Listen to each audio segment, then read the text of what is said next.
Attends, qu'est-ce qu'il a dit là? Qu'est-ce qu'il a dit?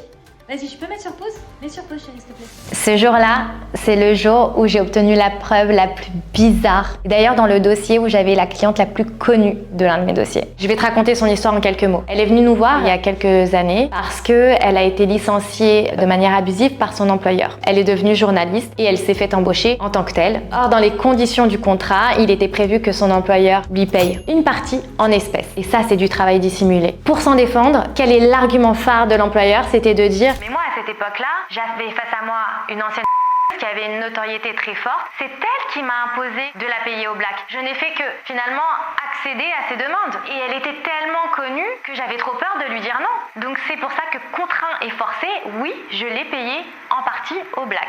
Évidemment, l'argument de notre cliente, c'était de dire que non, c'est du travail dissimulé qui lui a été imposé par l'employeur lui-même. Et donc ce jour-là, j'étais tranquillement en train de chiller sur le canapé et je passais sur les chaînes. Et là, je tombe sur une émission qui s'appelait Que sont-ils devenus? Et comme par hasard, je tombe sur cette ancienne et on voit son employeur de l'époque, contre qui on est aujourd'hui dans le procès, qui est interviewé et à qui on dit: mais monsieur, quand vous l'avez embauchée, est-ce que vous saviez qui elle était et quel était son passé? Et là, qu'est-ce que répond l'employeur? Il dit: ah non, mais pas du tout. Moi, quand je l'ai embauchée, c'était Madame Tout-le-Monde. Je savais pas du tout, je l'ai pas reconnue. Je l'ai embauchée en tant que journaliste, point barre. Et donc cette vidéo-là, ça a été un coup dur pour l'employeur parce que finalement, ça mettait à plat toute sa défense. Évidemment, qu'est-ce qu'on a fait? On a enregistré tout ça, on a fait constater par voie d'huissier et aujourd'hui, on l'a produit au débat. Et l'employeur est dans le mal absolu.